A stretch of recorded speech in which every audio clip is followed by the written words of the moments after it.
Shalom, bienvenidos a Vía Haftaj Israel, una frase hebrea que significa amarás a Israel. Esperamos que se queden con nosotros durante los próximos 30 minutos, ya que nuestro maestro, el Dr. Baruch, nos compartirá una enseñanza expositiva de la Biblia. El Dr. Baruch es profesor titular del Instituto Zera Abraham, con sede en Israel. Aunque todos los cursos del instituto se imparten en hebreo, el Dr. Baruch se complace en compartir este video semanal en inglés con doblaje al español. Para más información, por favor, visítenos en amarasaisrael.org. Aquí está Baruch y la lección de hoy. A veces nos encontramos en un lugar donde preferiríamos no estar. ¿Qué debemos hacer? Huimos u oramos y le pedimos a Dios por un cambio. A veces podemos pensar que esta no es la ubicación correcta, pero eso es porque Dios no solo quiere redimir ese tiempo, sino la ubicación para Él. Bueno, saquen sus Biblias y veamos una vez más el libro de Apocalipsis, capítulo 2. Vamos a continuar en el estudio de esas 7 congregaciones, y cada una de estas congregaciones, como lo he repetido en varias ocasiones, están en el exilio. Y lo menciono porque el exilio demanda un cambio de carácter, un cambio de renovación, un cambio alineado con la voluntad y los propósitos de Dios. Y esa es una de las cosas que Dios está enseñando a estas congregaciones. Veamos entonces el capítulo 2. Ya estamos listos para la tercera epístola, la epístola a Pérgamo.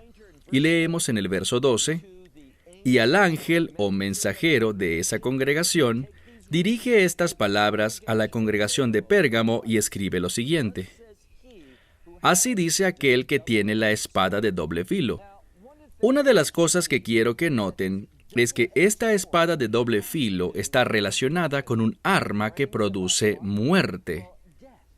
Y a veces la muerte es exactamente lo que necesitamos. Debemos entender que hay cosas en nuestra vida que necesitan ser aniquiladas, cosas a las que debemos renunciar, cosas que necesitamos que Dios separe de nosotros.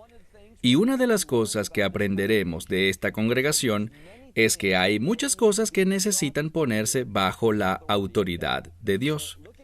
Veamos nuevamente, dice, «Tengo una espada de doble filo». Lo dice porque veremos que esta congregación se encuentra en una ubicación difícil. Dice, «Conozco tus obras y que tu lugar es donde Satanás habita». Es decir, su lugar está ahí mismo, en esta ubicación. ¿Qué aprendemos de esto? Bueno, lo primero es que si nos vamos a enfrentar al enemigo, es mejor que estemos preparados. Necesitamos a alguien de nuestro lado, alguien con la herramienta adecuada, un instrumento de guerra. Esto es lo que Mesías le estaba enseñando a esta congregación, que ellos estaban en una batalla espiritual, que se encontraban en una ubicación en la cual el enemigo era fuerte. Debían entender que no se trataba de huir de la situación, sino de estar preparados para la batalla. Verso 13. «Porque yo conozco tus obras y el lugar donde vives, porque allí está el trono de Satanás. Pero te has aferrado a mi nombre y no has mentido», es decir, que no has causado una mala impresión de mi verdad. Noten lo que encontramos en este versículo. Encontramos 2 cosas, que no han mentido en contra de qué. Es la palabra para fe, pero ya hemos visto que hay una relación entre la fe y la verdad en la Escritura. Noten el resultado. Porque están en esta ubicación donde Satanás es fuerte, él tiene su trono allí, y vean el resultado que ya lo habíamos señalado. Aquí vemos que el resultado es el martirio. En el versículo 13 vemos, «En los días de Antipas, mi siervo fiel». Lo que quiero que entiendan es que en este lugar, un individuo fue asesinado. Habíamos hablado antes de eso, pero ahora tenemos un nombre.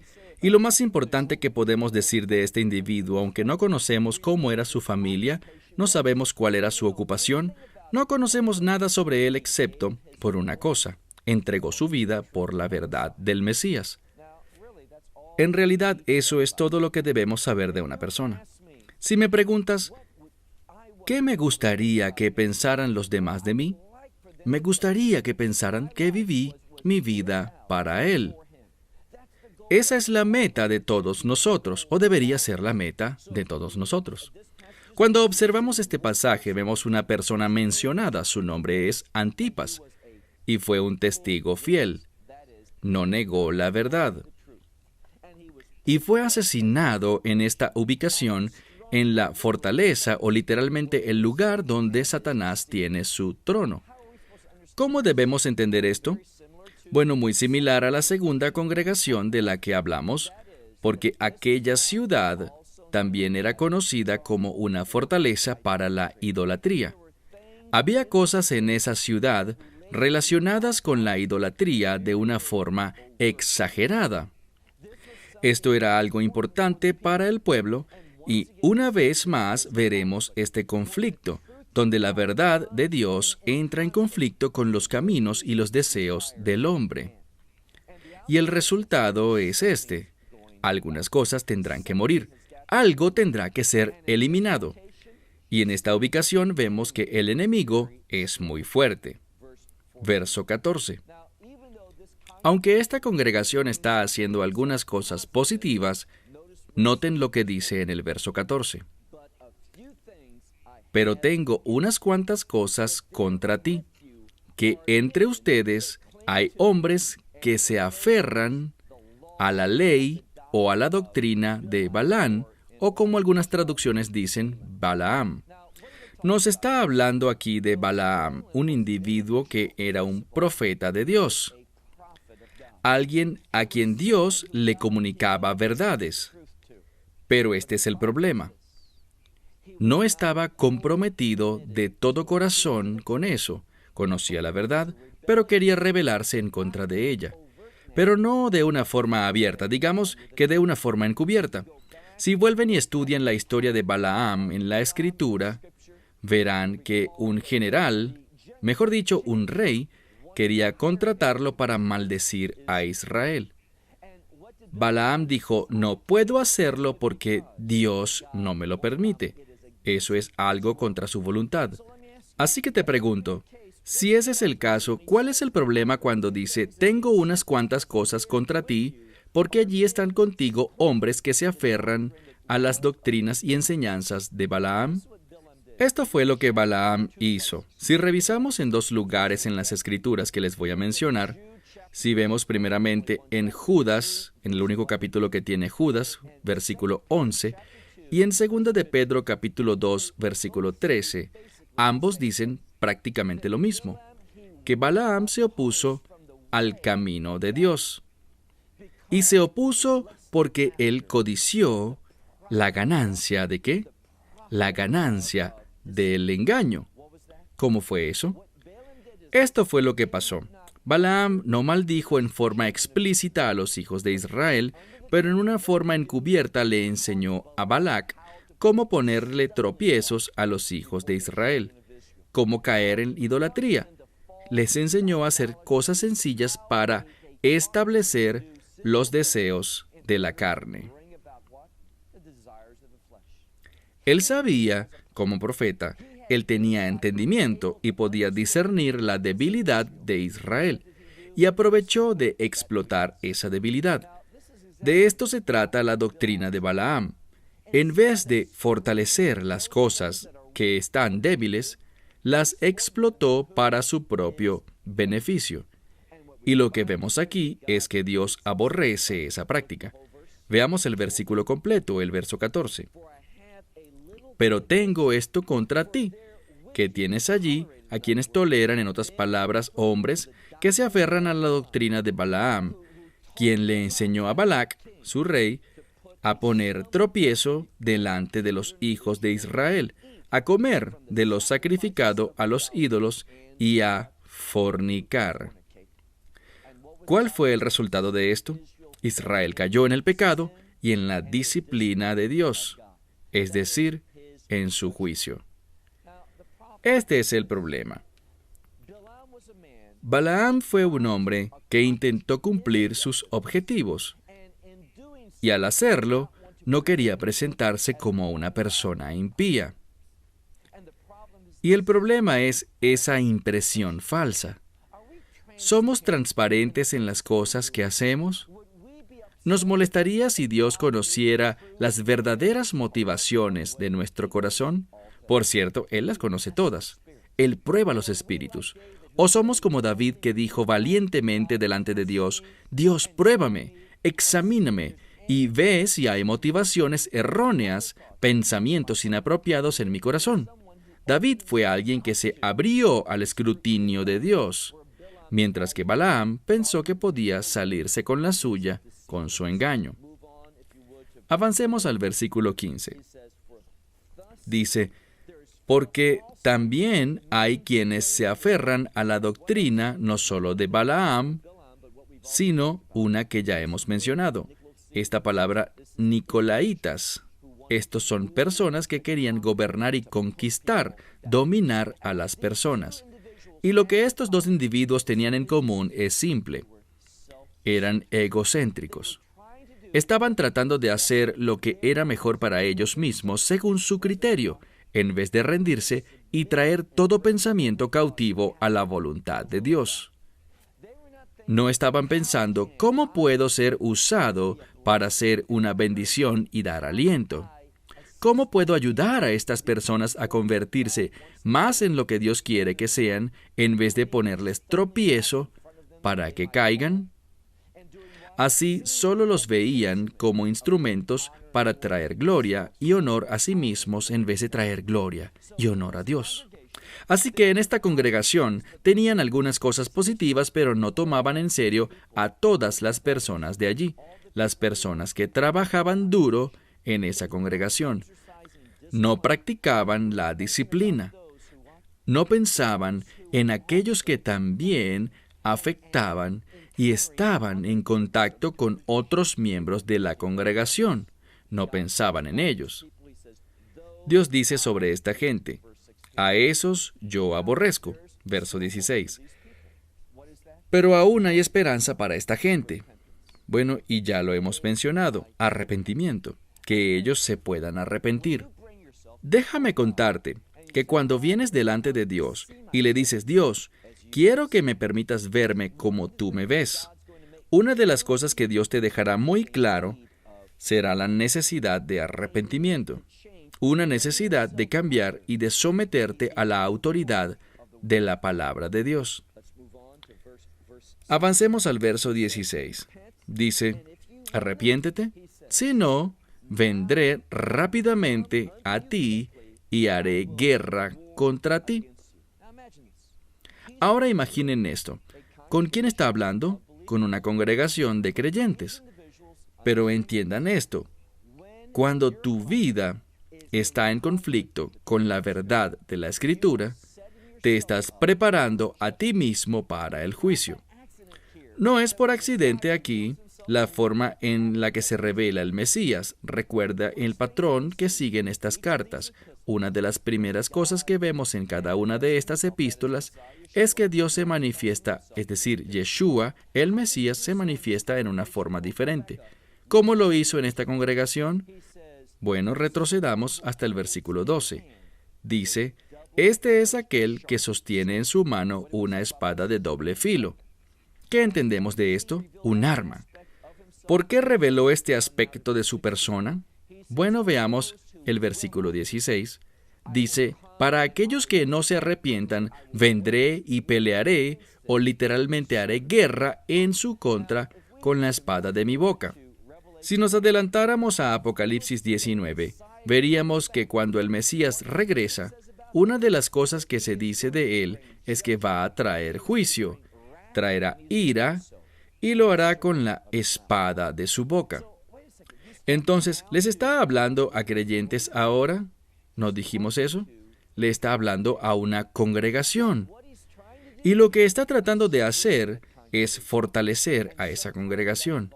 A veces eso implica una purga. El Mesías también habló de eso cuando habló del horno que refina. ¿Cuál es el resultado del refinamiento? Es la remoción de las impurezas. Vean el contexto. Antes de que nos preocupemos y pensemos que la Escritura dice algo que no es cierto, veamos lo que dice aquí en el verso 16. ¿Qué es lo primero que leemos en respuesta? Arrepiéntete. Ya hemos hablado de esto. Los verdaderos creyentes, cuando entran en conflicto con la palabra de Dios y son convencidos de eso, se arrepienten rápidamente. Ellos quieren ver que sus vidas se alinean con la verdad de Dios. Lo que dice aquí es que aquellos que no se arrepientan, dice, yo vendré pronto. Si no hay arrepentimiento, no es un creyente, es un falso testigo, un testimonio falso, un hermano falso. Dice entonces, vendré rápido y haré guerra contra ti con la espada de mi boca. Verso 17. Porque aquel que tiene oídos, que oiga lo que el Espíritu dice a las congregaciones. Noten esta declaración importante. En el versículo 17 dice, a aquel que venza. No pierdan de vista esto. Hay una conexión aquí entre el vencer y lo que acabamos de hablar, arrepentirse. Para que yo pueda ser una persona que tiene victorias, que vence, deberá pasar un cambio en mí. Y hay una estrecha relación entre el arrepentimiento y el vencer. Solo cuando haga ciertos cambios en mi vida es que podré experimentar la victoria que Dios quiere que experimente. Dice en el versículo 17, al que venza, le daré de comer el maná oculto. ¿Qué es el maná oculto? Hay dos interpretaciones principales de esta frase. Sabemos que la Escritura nos enseña en el libro de Hebreos que una de las cosas que hizo Dios fue poner una vasija con maná dentro del arca del pacto. El propósito de esto era mostrar una relación. Solo cuando somos alimentados por Dios con este maná, este alimento sobrenatural, podremos obedecer lo otro que está en el arca del pacto, los mandamientos de Dios. Vemos una relación entre Dios alimentándonos con su palabra y nuestra habilidad para observar, caminar en y obedecer los mandamientos. Hay una conexión entre la nutrición y la obediencia. Pero aquí hay otro punto importante, y es que el maná está relacionado en primer lugar con los hijos de Israel en el desierto. Dios los llamó y nunca hubiesen podido completar el viaje sin su provisión, sin este maná. Creo que le está diciendo a esta congregación que nunca serán las personas que Dios quiere que sean, nunca vencerán el lugar donde viven, es decir, ese trono de la autoridad de Satanás, su lugar, su fortaleza. Nunca podrán conquistar eso y dar testimonio si dependen de sus propias fuerzas y sus habilidades para lograrlo. Por eso dice, al que venza le daré de comer del maná oculto y le daré una piedra blanca. En algunas comunidades, cuando uno iba a ser juzgado, había testimonio. Y al final, el jurado votaba y entregaba una piedra negra o una piedra blanca. La piedra blanca representaba que había sido absuelto. La idea de este contexto es justificación. Una piedra blanca es sinónimo de justificación y esto es lo que les está diciendo, que la única manera en que vencerás al lugar donde estás, la única forma en la que obtendrás victoria en medio de tus circunstancias es a través de entender mi justificación. Que yo te he justificado, lo que significa que podemos tener intimidad con Dios como resultado de la justificación con el propósito de ser transformados en una nueva creación. En otras palabras, todo el énfasis de este pasaje para esta congregación en la segunda parte es el arrepentimiento. ¿Qué es arrepentimiento? Es cambio. ¿Cómo se produce el cambio? ¿Voy a esforzarme mucho para hacer que suceda? No, eso no es lo que dice. Dice que este cambio es el resultado de la justificación, que ahora puedes tener intimidad con Dios y por la intimidad con Dios te conviertes en una nueva criatura. La justificación nos lleva a la renovación, por eso dice, te daré una piedra blanca y sobre la piedra va a hacer algo, te dará nota el contexto, un nombre nuevo. Nos hemos distanciado de una verdad bíblica en el libro del Apocalipsis por unas cuantas lecciones. Les mencioné que Juan toma verdades del Antiguo Testamento, usualmente proféticas, y trae algunos versos muy conocidos al libro de Apocalipsis, y les da un nuevo contexto, los entrelaza con otras escrituras para que podamos tener una revelación más completa de los propósitos y planes de Dios. Y cuando vamos nuevamente a este último versículo de la tercera epístola, noten lo que dice. Y sobre esta piedra estará grabado, no nada más escrito, estará grabado un nuevo nombre. Cuando escucho esto, pienso en la profecía de Zacarías, porque en Zacarías se menciona ese grabado de la piedra. ¿Y de qué eso es una reminiscencia? Bueno, eso nos recuerda el trabajo del Mesías. Y lo que vemos aquí es que esta obra del Mesías no es temporal. No tiene un efecto mañana y se desvanece en los siguientes días. No.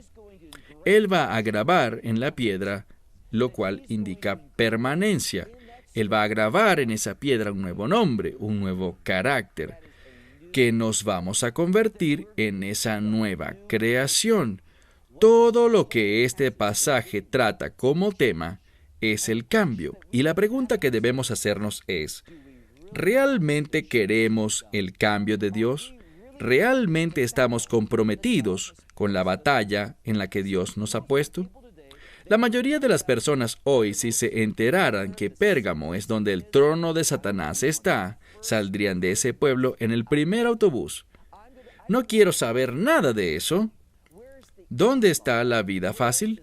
¿Dónde está el spa espiritual? Allí es donde quiero estar. ¿Dónde es que la vida es fácil, las cosas están bien y no hay oposición? ¿Sabes dónde es eso? En la muerte.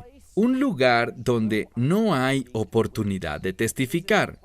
Un lugar donde el poder de Dios no se perfeccionará en tu vida. Y lo que pasará es que debido a que no hay obstáculos, no hay conflicto, no hay oposición, tú puedes depender de tus propias fuerzas. Tú puedes hacer lo que parece correcto ante tus ojos. Puedes ir por la vida sin experimentar batallas espirituales. Y ese es el problema de la mayoría de las personas. Y si esa es tu actitud, no estarás preparado para los últimos días. Creo que de muchas formas esta congregación en Pérgamo y su mensaje son muy reveladores para lo que necesitamos saber de nosotros mismos y de cómo opera Dios, para que podamos estar listos para esa batalla espiritual porque la hora se acerca. Vea nuevamente el último verso, versículo 17. A aquel que venza, lo alimentaré con el maná oculto. Le daré esa piedra blanca y en esa piedra un nuevo nombre que nadie podrá conocer. ¿De qué está hablando aquí? Bueno, esta palabra conocer está relacionada con una palabra que tiene que ver con experiencia. Dios va a darnos una nueva identidad que nadie más puede conocer excepto el que la recibe. Y todo este pasaje del que hemos estado hablando es para contarnos sobre nuestra nueva condición, de quienes llegamos a ser en el Mesías. Todo esto es un resultado de nuestra relación con Él, y el catalizador para esta nueva relación es nuestra dependencia de Él. Así que permíteme preguntarte algunas cosas antes de terminar. Cuando alguien observa tu vida, las decisiones que tomas, la forma en que vives, ¿observan a alguien que depende de Dios? Los hijos de Israel vivieron en ese desierto por 40 años y dieron testimonio. Piensa en eso por un momento. ¿Cómo podría alguien vivir en ese lugar, un grupo de gente tan grande, sin la provisión sobrenatural de Dios? Es mencionada una y otra vez esta frase, la congregación del desierto. Y es esta palabra para testigo. Dios llevó a los hijos de Israel al desierto, y debido a la falta de fe, que significa una falta de redención a la verdad, Dios los mantuvo allí por 40 años. ¿Por qué? 40 es sinónimo de cambio. Piensen por un momento en las muchas veces que el número 40 aparece en la Escritura. Por ejemplo, el Mesías fue probado 40 días y luego la transición. Su ministerio comenzó. Y esto es lo que quiero que vean, que muchas veces nos encontramos en situaciones difíciles, desafiantes. Hay aflicción y hay persecución. ¿Por qué? Para que tengamos una oportunidad de demostrarle a otros nuestra confianza y compromiso con Dios. Que el que está en nosotros es mayor que el que está en el mundo. Y que no necesitamos entrar en pánico, no tenemos que temer, no tenemos que darle prioridad a todas estas otras cosas alrededor. Solo necesitamos recordar la conclusión de esta carta.